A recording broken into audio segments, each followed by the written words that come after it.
Welcome back, boxing fans, to another great show with Sean on Boxing and Lily, my gorgeous co star. So, yesterday, I and many others were lucky enough, fortunate enough, to watch one of the best fights of 2025. And this isn't out of the norm. Earlier this year, the same individual was in the fight that I still have as the best fight of this year, with a spectacular 12th round knockout to become a unified champion in his second weight division. Last night, he was defending his title versus one of the top fighters in his weight class. A fighter that, in the breakdown for this fight, I said stylistically was going to be a very exciting fight and a very difficult opponent. And that's exactly how it unfolded. If this was in the US, things probably would have turned out different. He would have had three hometown judges judging his fight, and he probably would have walked away with at least a draw or a victory. But Japan is not America. So he had literally three judges from outside Japan scoring this fight, one of whom literally had the fight 117-110. One of the most unbelievable fucking lopsided cards I've seen in quite a while. Basically saying that he's only won 2 or 3 rounds of the fight, which is ridiculous. Anyone who saw that fight felt that the fight was either a draw or could have easily went 1 round this way or 1 round that way. It was a very competitive, very entertaining fight between Kenshiro Taraji, former pound-for-pound top 10 fighter, and Sandoval, who is now a unified champion and in position to potentially fight Olaskagi for 3-belt unification, which would be a great fight, a fight you could actually do in America as well. And it'd be really interesting to see how that fight would work. Interesting enough, the two champions currently at 112 pounds are both previous opponents of Kenshiro Taraji, both of whom he stopped and knocked out, Olaskagi and Yabuki. So it'll be interesting to see either one of those guys take on Sandoval, right? Because, of course, in this game, there's no triangle theory. Styles do make fights. You could lose to a Sandoval in a very competitive fight, but then go on to destroy and knock out the 2 other opponents that are currently world champions. And those guys could go on to beat Sandoval. So it'll be interesting to see what unfolds. I'm hoping for a rematch, but obviously, currently, Kenshiro Taraji is 33 years of age. We know at the smaller weight classes, once you get into the mid-30s, you're getting near the end of your career. Ironically enough, even though it's not a surprise, this loss came as an opportunity for some people to literally hate and disrespect on Kenshiro Taraji. Not because he's not an exciting fighter who entertains, but because he's not a Black American fighter. And somehow him being ranked on a pound-for-pound list was seen as disrespectful, all because Devin Haney wasn't listed on the list above him. Even though Devin Haney has been inactive, had a year off after a controversial fight, which he lost, but then ended up becoming a no contest, bounced back with one of the most boring fucking performances of 2025. Nothing to determine him being a pound-for-pound top fighter at this time. No world title as well. When has anybody put a fighter pound for pound that currently wasn't holding a world championship? Nobody, right? Literally every time a person no longer is a world champion, they fall off of the pound for pound list, right? That happened with Canelo. It happened with Lomachenko. And of course, currently it happened with Devin Haney. But people are so wrapped up in race that of course, this has to be the underlining impact, that this fighter who no longer is a world champion literally dropped his title to duck his mandatory, Sandor Martin, somehow still deserves to be ranked above a unified world champion, a fighter who was currently at that time was a 2-belt champion at 112 pounds. So it made me wonder, actually, as I was sitting here watching Leonard Duran 1, and anybody who doesn't know my channel, let me just educate you a little bit more on my history. So my dad and my grandfather were huge Muhammad Ali fans. So as a young child, I watched Ali fights, even though I was very young and obviously couldn't really appreciate Ali quite to the extent that I would have if I was older. But in 1976, when I was 8 years old, the Olympics was held in Montreal, Canada. And at this time, I got to watch live amateur boxing on CBC TV. And I was introduced to one of my favorite fighters in boxing history, Sugar Ray Leonard. I saw him win a gold medal, his big smile, his fast hands, his power, his excitement. He was the smaller version of Ali. Well spoken, big smile, charismatic, and what a fucking skill set. So, of course, him turning into a pro, he became my favorite fighter. He was the fighter that I followed. Obviously, Ali was a generation before me. So, all through Leonard's build-up to becoming a world champion, I was a huge fan. Literally, when he fought Duran in this fight, the best lightweight at the time versus the best welterweight at the time, two of the best fighters in history. Duran is always ranked in the top three of the best lightweights of all time. Leonard could potentially have been one of the top three welterweights of all time, but obviously injuries and things sort of stopped his career from being as great as it could have been. Unfortunately, detached retinas and multiple operations, especially at that time, really sort of delayed and hurt his career. But in this fight, I wasn't a fan of Duran. I was a huge Leonard fan. When Duran ended up beating Leonard in this fight, I cried as an 8-year-old because my favorite fighter got beat by this villainous fucking Latino guy. Right? Now, in hindsight, obviously, I respect Duran a lot more, and I've watched his career afterwards, and I've seen him bounce back from the No Mas situation to go on to become one of the best fighters in boxing history. Leonard obviously went on to do great things as well, beating Marvin Hagler after 3-4 years of retirement. Obviously, some people felt Hagler won the fight, but me being a Leonard fan, I felt Leonard won, and I was very happy and excited when he ended up becoming the middleweight world champion by beating marvelous Marvin Hagler, another fighter who I was never really a big fan of because I was a Leonard fan. So this just shows you fighters, even at the peak of their best. I mean, when Leonard lost to Duran, he was like, what, 24, 26 years old? He was physically in his prime. Not 33 years old, been through wars, and obviously coming near the end of his career, like Kensho Taraji. No. This was a guy who was just really peaking in his career. And obviously the world was his oyster, which is why Hearns, Hagler, Pryor, Duran, all these fighters hated him because he was what they weren't. He was a superstar in America.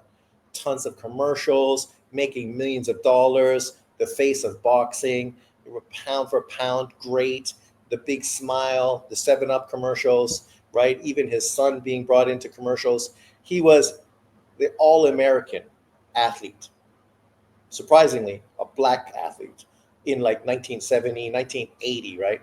Right? Imagine the 80s, 90s, 2000s, 2010s, 2020s.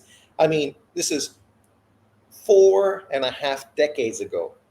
And Leonard, much like Dr. J and Magic Johnson, were the face of sports. Black Americans who were endorsing products all over the 3 major broadcast channels in the United States. Somehow racism has become worse now in 2025, apparently, if you believe people that like to push this malarkey. Whereas back then, the glass ceiling was broken. And we've seen what happened since then. Michael Jordan, LeBron James, Tiger Woods, Serena Williams, these black athletes who've dominated the sports advertising, sort of a group, right? All black Americans. Obviously, Tiger Woods, mixed race, but nonetheless, and yet people still want to pretend that somehow racism is keeping people down, that people don't have the opportunities. We just ended up having a black president. I mean, you cannot break the glass ceiling more than actually having a black president. And literally, you just had a black female run for presidency. She lost, but it's not because she was a woman or she was black. It's because she was useless. That's why she's not becoming the governor of California, because they feel she's too useless to even do that. But let's go through and look at some of the historical great fighters that ended up losing their titles when they were recognized as pound for pound top fighters in the sport of boxing, when they were recognized as the best in the world, right? Because this happens consistently. If you watch boxing or sports, great dominant fucking teams, great dominant athletes fucking lose. That's what makes sports the best form of drama. That's why I prefer to watch sports than drama or movies, because the drama is unfolding in front of you. It's not scripted, it just is natural. And you can't tell how anything is going to happen, right? Last night, when Ken Shiro lost in Japan, defending his titles in front of a Japanese crowd, who obviously was cheering for everything he was doing, ended up getting the only knockdown in the fight, yet still somehow ended up losing that fight, right? You had to ask yourself, would this happen to any other top fighter fighting at home? The question is probably not. I come from the old school of boxing where you got to beat a champion, right? And beating a champion means beating a champion. If you didn't go in there and beat a champion, somehow I just don't think you deserve to take over his legacy. You get credit for being a competitive opponent, but you weren't able to be better, to do more, to be more dominant. The champion's already been dominant. He's the one that became the champion. You are the contender. Just being as good as him isn't winning. And that's how I felt last night was. And obviously many of these other examples that we're going to show to you right now. So here we go. Obviously, this was the fight I was watching today. And it was just a surprise, right? It was just on YouTube as I was scrolling through. It's raining like fucking torrential rains, crazy in Taiwan. So I took the opportunity to rewatch this fight from 1982, I think it was. And not specifically for any reason, just because it was there and it's been a long time since I watched the fight. So I rewatched it. And what a war, right? Very similar to what we watched last night, which was a great fight. If there's nothing else you could take from the Ken Shiro Sandoval fight last night, it's just that it was a great competitive matchup where both guys had their moments. And overall, it was just a really great fight. And it wasn't a fight of guys that just had no defense, no technical ability. Both guys were utilizing footwork, jabs, different punches, countering, trying to break down their opponents and being very systematic in their approach. And because both of them were aggressive come forward fighters for the most part, it made for some great exchanges between the two of them. Just similar to this Leonard Duran 1 fight. But let's go through. So here's Kenshiro Teraji, who dropped Sandoval with a great right hand. And I felt won the fight. Well, anyone who watched my live last night knew that I felt it was a competitive, close fight, but I felt at best it was a 6-6 fight with a 1 knockdown, giving Kenshiro Teraji the win. I cannot see more than 6 rounds that Sandoval won, right? Especially in a hometown fucking fight, right? So as far as I'm concerned, I think Kenshiro Teraji should still be a unified champion with 2 of the best fights of 2025. Hopefully, we'll get a rematch because then all of us will be winning because we're guaranteed to get another great fight. And similarly to Kenshiro's only other defeat, he ended up getting knocked out by Ibuki, a hard-punching Japanese opponent a few years ago, ended up coming back in the rematch, stopping Ibuki very early and very convincingly. And since then, obviously, has went on a run, beating champion after champion after champion until running into his mandatory opponent, Sandoval. And Sandoval was great last night. What a fucking engine on him. The dude fucking continued to adapt and adjust. I said throughout the fight last night, he was showing more tools in his toolbox, which to me is surprising because Kenshiro's always been a great body puncher and has had a very good left hand as well. But for some reason, he wasn't able to really utilize those punches very effectively last night and mostly relied on his right hand and his jab, which were effective, but obviously he was being outworked for many parts of rounds, which made the fight as competitive as it was. Even though I felt that his punches were sharper and harder, but Sandoval continued to fucking dig in, throw volume, never back up, and really showed the heart of a champion. So congratulations to him. He definitely deserves all the benefit of becoming a unified champion right now. But let's move through and look at some other great fighters in boxing history who also got beat, because this is not new, right? We don't need to utilize the loss as a way to hate. See, this is the problem with Floyd Mayweather fans and Andre Ward fans. They literally use the O as a way to try to justify these fighters being better than they really were. And we know the reason they never had a no, because nothing ever went against them, which easily could have. There's a couple opportunities where Floyd Mayweather easily could have lost a fight that was very competitive. Most people felt Andre Ward lost to Kovalev. Kovalev, who was the three-belt unified champion and scored the only knockdown in the fight, similar to this, and ended up hurting Andre Ward multiple times with his jab, but yet somehow ended up losing the fight, right? So some people, the benefit just went towards them consistently, whereas other fighters, and we will see in this list here, sometimes the crowd felt they won, but unfortunately the judges had it a different way. But let's scroll through, talk about some of the big fighters in boxing history who ended up getting beat when they were considered pound for pound. This wasn't a way to hate on them or shit on them because they were pound for pound, but look, they got beat. They were exposed. How do you get exposed in a sport where you have a 50% chance of winning and a 50% chance of losing? Obviously, we go back to the beginning. Sugar Ray Robinson, who the pound for pound list was made from. Many of you don't know who this opponent is because you're casual. You pretend to be boxing fans, but you just don't know really fucking anything about the sport. You'll use Sugar Ray Robinson to push some racial narrative, but yet you couldn't tell me 5 people he beat in his career. This is Randolph Turpin, an English fighter, who ended up beating Sugar Ray Robinson and taking his middleweight title, right? A very unexpected performance.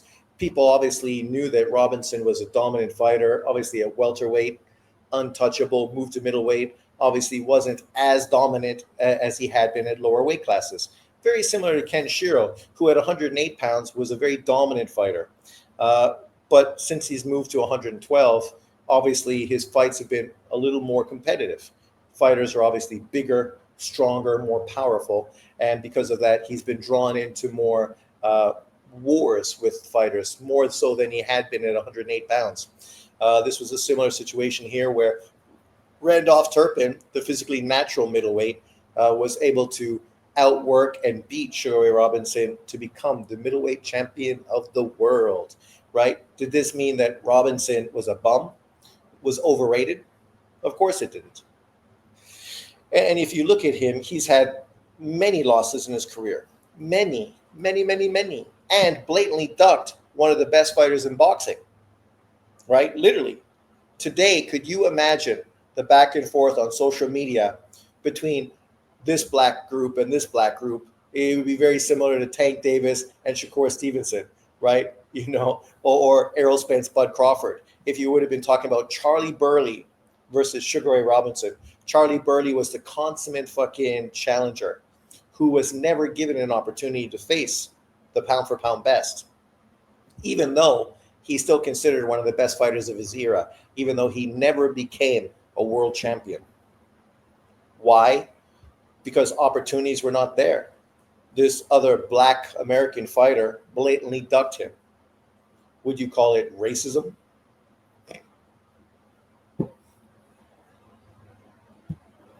Then we get to potentially the best Mexican fighter of all time, Julio Cesar Chavez. In this fight, I was a huge Taylor fan.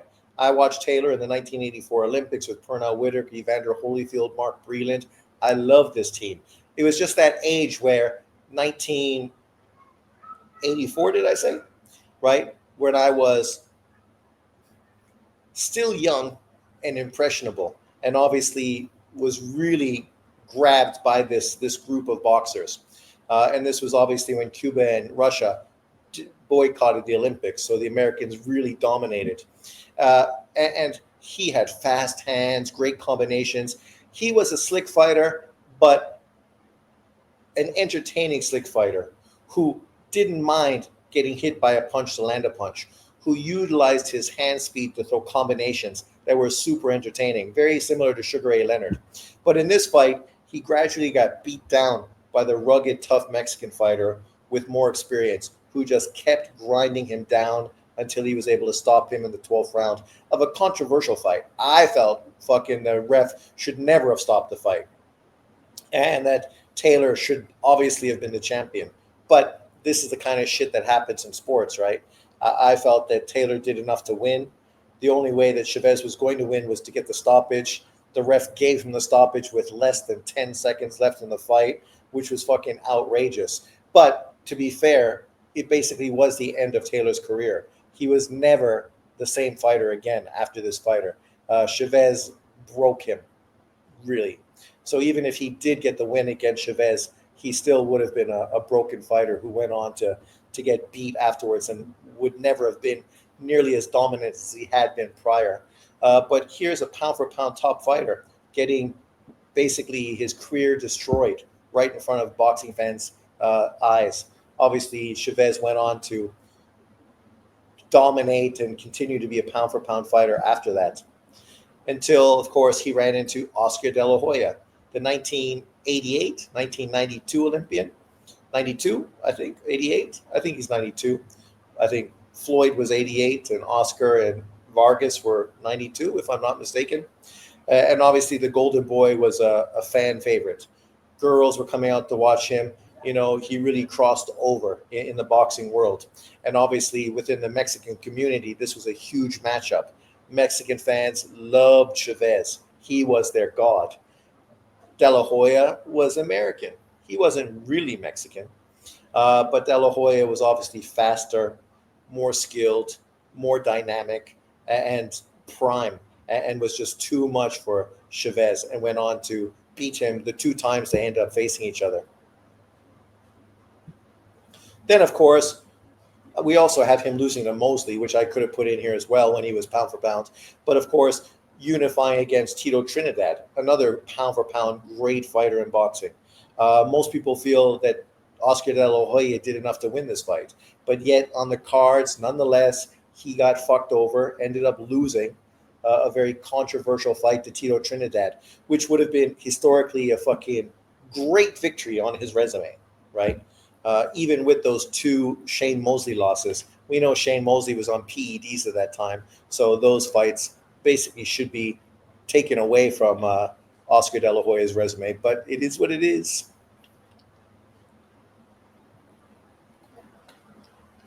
We know that Shane Mosley was on Snack at that time called Balco. But nonetheless, Tito Trinidad was one of the best fighters at that time, a dynamic puncher, an exciting fighter. And even in a loss, Oscar De La Hoya still gets praised for his great performance and his obviously more dominant boxing ability than Tito Trinidad. Then, of course, the fight that we were talking about today, Duran Leonard. We know that in the rematch, Leonard ended up making Duran no mas, which, of course, for me as a young fan, was the best day fucking ever. Now, in hindsight, when I know the whole story behind it, I kind of think it's a little unfair for Duran, the way he was kind of used by promoters and pushed into this rematch just because they knew financially it was a huge fight, even though they also knew that he wasn't really physically or mentally prepared for this fight, which is obviously what led to him no mossing. Not to say Leonard wouldn't have won. Leonard changed his style in this fight, moved a lot more, and forced Duran to chase him down, which obviously is what people felt Leonard was going to do in the first fight.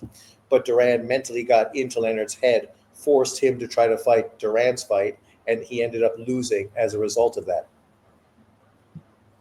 Then, of course, we have Canelo Alvarez, who at the time of losing to Bivol was considered pound for pound number one in boxing. He'd also had a previous loss, losing to Floyd Mayweather, and many people feel he also had lost to Gennady Golovkin, even though it was a draw on his schedule, right? Yet some people did hate on him with those two losses and tried to use that as a way to downplay and dismiss him, kind of like they're doing with Kenshiro Teraji, all because, of course, he is also not a Black American fighter and should never have been ranked pound for pound number one. Ironically enough, Kenshiro Teraji is like ranked 10th or ninth. So, his ranking in the pound for pound list should not really upset or infuriate anybody, right? He's on the list ahead of a guy like David Benavidez. And of course, he deserves to be on the list ahead of a David Benavidez. That goes without saying. Then, of course, we have one of my favorite fighters ever, Roman Chocolatito Gonzalez, who in the rematch to Rungvisai, I felt he beat Rungvisai in the first fight, ended up getting robbed on the cards because of a headbutt, multiple headbutts that caused cuts over his eyes and lots of blood. He was forced to rematch Rungvisai, even though he was being directed towards an Inoue unification fight. Imagine how much us as fans got robbed because of poor scoring that took away a victory from Roman Gonzalez, forced him into a rematch, and didn't allow us the fight that we were really mostly pushing for, which was an Inoue Roman Gonzalez fucking super fight. And unfortunately, because of that, this is a fight that we never ended up getting, and only boxing fans lost in the process. Because I, on my channel, rewatched this fight, rescored it, and there's no way Rungvisai beat Roman Gonzalez in the first fight. No fucking way. I mean, he should have been ducked multiple points for fucking low blows and illegal headbutts, right? It's very similar to what happened to who? Tim Bradley? Somebody else had multiple headbutts that led to a cut and them losing a very close, controversial fight, even though they weren't getting out-punched or outlanded through the fight, but it was the perception because of the blood and everything else that it made it seem as if the other fighter was somehow being more effective, even though it wasn't being more effective. Headbutts are not counted as a legal blow. But obviously, Roman Gonzalez ended up being pressured into the rematch and got knocked out in the rematch. Congratulations to Rungvisai.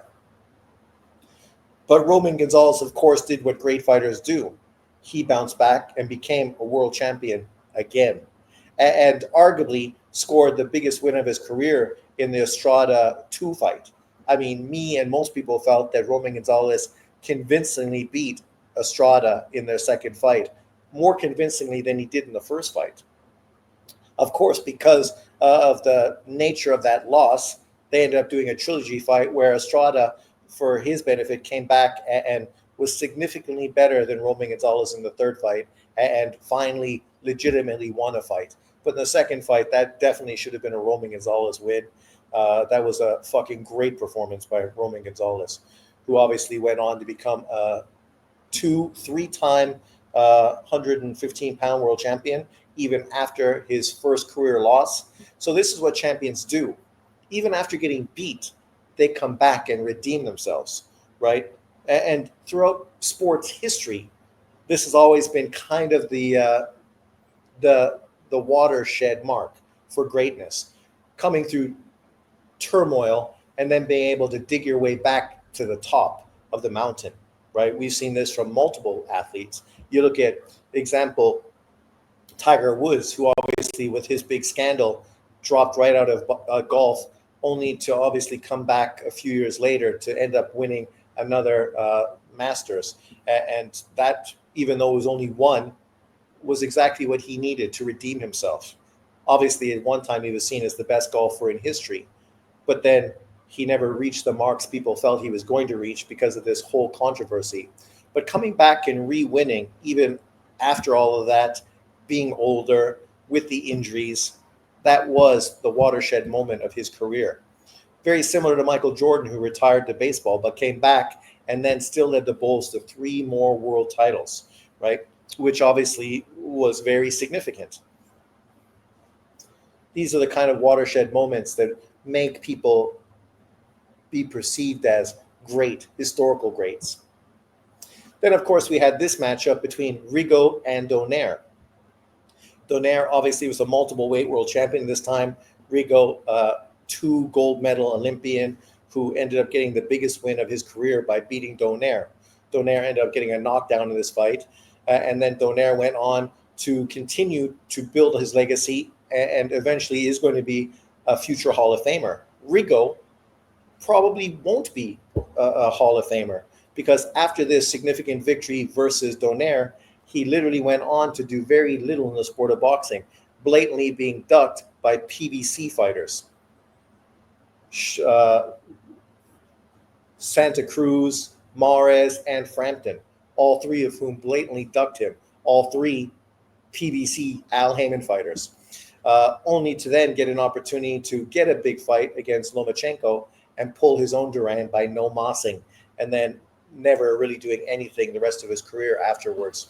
So, whereas Donaire went on to become a 3-time bantamweight world champion, moved up in weight, became a 4-weight world champion, only to move back down, take part in the World Boxing Super Series, to become a champion there, to have one of the best fights of the year against Inoue, to only go on to then re-win a title, to then, of course, get flatlined by Inoue afterwards.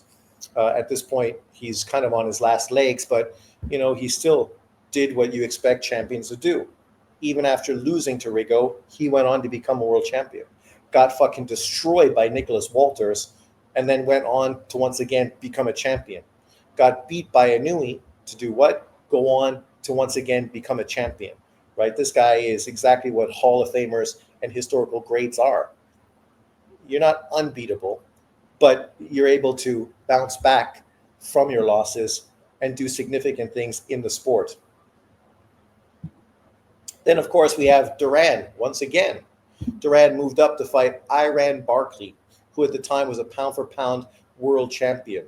Nobody felt that the smaller Duran would beat Barkley. Barkley, who had beaten Tommy Hearns 2 times. And obviously, we saw what Tommy Hearns did to Duran, ended up knocking him out in the second round. But triangle theories don't work. Styles make fights. Duran went in there and ended up beating Barkley in one of the upsets of the year, and obviously added another check mark to his historical legacy. And Iran Barkley ended up sliding into obscurity after that, and obviously was never at the top of his game after getting beat by the lightweight Roberto Duran. Then, of course, the baddest man on the planet. Obviously, he was never a pound-for-pound fighter because he was literally the fucking undisputed heavyweight champion of the world. He was the pinnacle where everybody else was trying to reach. He was the baddest man on the planet. And when people said that, it was fucking true. People literally thought, there's no motherfucker in the world that could beat Mike Tyson. Mike Tyson is literally the baddest man on the planet. What motherfucker would stand a chance against this beast? Like, you could be a great fighter like Floyd Mayweather or Bud Crawford, but nobody's thinking you're beating fucking 220-pound heavyweights, right? Because there's a natural size disadvantage. But with Tyson, nobody was thinking that. People were literally thinking this dude would fucking beat everybody. He was a monster. If he didn't knock you out, he'd bite your ear off. He ended up getting beat by a technically very good fighter in Buster Douglas, who never really lived up to his expectation, except when he ended up having this fight and fought to the highest level of his ability, upsetting the baddest man on the planet, upsetting the bookmakers, shocking the world, only to then defend his title versus Evander Holyfield, which was the fight that inevitably people were waiting for. That was the fight boxing fans wanted. Prime Holyfield, prime Tyson matchup. And it's unfortunate that Buster Douglas got in the way of this and ended up upsetting the apple cart. Even in the 9th round, it looked like Tyson was going to pull victory out of the fire, dropping Buster Douglas. But Buster Douglas showed tons of heart, got up, and continued to fight great, and ended up stopping Tyson in that fight, which was fucking unimaginable. Boom! Right? Only to then be fucking destroyed by Evander Holyfield, the real deal. My favorite fighter at that time. Holyfield was the man. And I would have predicted Holyfield to beat Tyson. Even though I felt very upset years later for Tyson when he fought my man, because my man was headbutting him like fucking crazy and mentally broke Tyson. But Tyson was already broken at that time. He'd already lost. The fucking veil of unbeatability was taken away from him. Ended up spending years in jail. So mentally, he was never the same fighter again. Then, of course, the best fighter I've ever seen in my fucking life. The hand speed, the power, the foot speed, the natural physical ability. 1988 Olympian got robbed in the Olympics. I was so fucking angry. Korea fucking robbed him. I mean, there's never been a fighter I've ever seen with the natural ability of fucking Roy Jones Jr. I feel it's very terrible that because of Roy Jones' competitiveness, he stayed in boxing so much longer than he needed to, which really has kind of hurt his legacy. So now when people talk about the best fighters of our decade, he's not talked about. But he was a way better fighter than Floyd Mayweather, a way better fighter than fucking Mike Tyson, a way better fighter than Oscar De La Hoya. He was fucking the man. The things he did were unfucking believable. Unbelievable. The only shame is that he didn't get all those fights with all the great UK fighters at the time at 168, which obviously would have added a lot of really historically great fighters on his resume, as well as McKellen, who at the time, fucking coming out of Kronk's gym, was seen as a fucking monster. Sorry about the way his career ended. Boxing is a dangerous sport. But Roy Jones was unbeatable, unbelievable. Only because he went up to heavyweight to do something historic, he ended up ruining his career by then dropping back down in weight. And physically, that just fucked him over. And he was never the same fighter again. Still scored, obviously, historically great win, even though it was controversial against the Magic Man, but then ended up getting knocked out in his next two fights, once by the Magic Man and then Johnson. Two good opponents, but neither of whom were fucking Roy Jones. Roy Jones was the man. Until black people do crap like, this is John Boxing. What did he say? Some race thing? Imagine. People like him, everything is about race, right? Sydney Sweeney just did a Gene commercial. People are losing their fucking wig over it. And somebody on the news made a great point. Imagine if Beyonce did a commercial like that. Do you think anybody would be fucking upset about it? They'd be celebrating her doing it, literally celebrating her doing it, talking about her jeans. Imagine if fucking LeBron James did a fucking Nike commercial in a similar vein, talking about his jeans, right? Do you think people would be hating on him for that? We look at LeBron James and we know genetically he's a fucking freak. Genetically, he's a freak. There was once a sports broadcaster, Jimmy the Greek, who on a live event talked about how these black American athletes are so dominant because of basically breeding, right? What did he say? Big black men breeding with big black women, having big black children, genetically dominant, athletic fucking children. And that's why when you look at black Americans, people really look at them genetically as superior to blacks outside of America, right? Somehow this was seen as racist, but this is just reality. Obviously, you don't like the historical background, the slavery aspect that ended up doing this. Obviously, that's disgusting and a terrible part of American history. But as a result of that, you end up getting guys like fucking LeBron James, who is 6'9", 255 pounds, but yet moves like a 6'3" fucking guard, right? Like, he's all about genetics. Sydney Sweeney does a commercial talking about having a sweet ass and big tits, and all of a sudden, that's racist.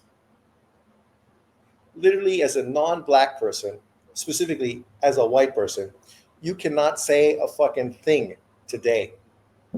I saw a social media post of this black woman walking outside at 4 a.m. in the morning eating, obviously coming back from the club and grabbing some late night nash as she's walking home or to her car or wherever she's going.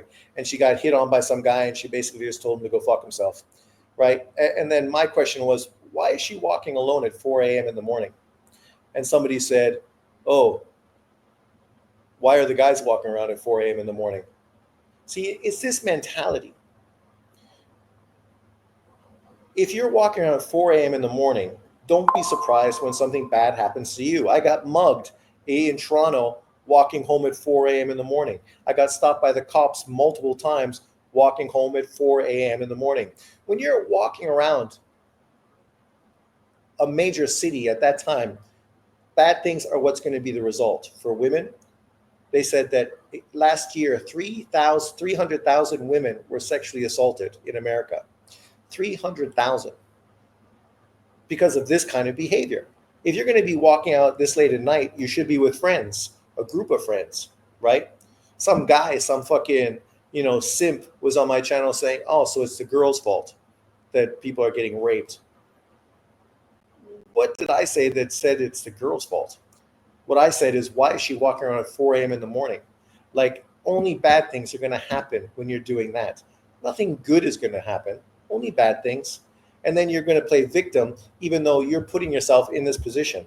Look at athletes and stuff getting shot and bad things happening to them, coming home from the clubs at 4 a.m. in the morning, right? People that don't have issues are the ones that aren't out of clubs coming home at 4 a.m. in the morning, especially on their own.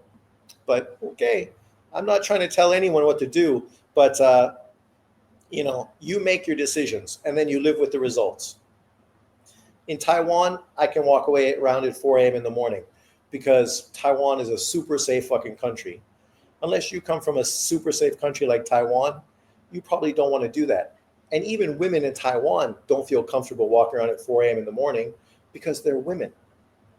And they know there's always fucking scraggly ass perverted fucking dudes around. And you're putting yourself in an uncomfortable position with nobody else around. But let's move forward on boxing. So then, of course, we have this great fight, Manny Pacquiao, one of my favorite fighters ever, against Tim Bradley. Everybody felt that Manny Pacquiao won this fight, but ended up getting robbed in the cards. Very similar to when he went to Australia to fight Jeff Horn. Again, he was a pound-for-pound fighter. In both of those occasions, a pound-for-pound top fighter. Ended up getting robbed in the cards to Tim Bradley. Ended up getting robbed in the cards to Jeff Horn. Right? Even though he's a pound-for-pound great, a future Hall of Famer, it didn't stop judges from fucking robbing him on 2 occasions. Like, I don't know anyone that thinks that fucking Tim Bradley won that first fight. The second fight, maybe. The first fight, no fucking way. Then, of course, we have the great B-Hop, Bernard Hopkins, who I loved as a fighter with his mask and the 2 dudes with the fucking axes. He wasn't the most exciting fighter in the ring, but I liked him. I liked the fact that he called out promoters. He was fucking a proud black man who wasn't afraid to fucking tell you exactly what he felt. He was kind of the reincarnation of Marvin Hagler, right? Very similar personalities, both guys that felt that they weren't being given what they deserved by the people in control. And I guess probably you could say that was true in both occasions, right? B-Hop had to wait all the way for Oscar De La Hoya and Tito Trinidad to come up in weight to finally give him the kind of money fights that he was hoping to get. Similar to Hagler, right? When he finally was able to get Duran, Hearns, and obviously later Leonard. But lost 2 fights, losing his undisputed middleweight titles to my man here, Jermaine Taylor, right? This is when he was a pound-for-pound great fighter that he lost to a contender, a guy who up until this point hadn't done anything. Obviously, he looked like he had great ability, ended up beating B-Hop, didn't go on to do anything else in his career afterwards, but obviously those 2 B-Hop wins were very significant, made him an undisputed middleweight champion of the world, and defended it. Then, of course, we have Golovkin versus Canelo. I was a huge Golovkin fan.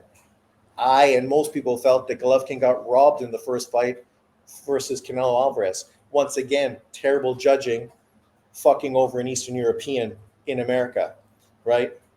They gave him a draw, so he got to keep his titles, but they took away the most significant victory of his career.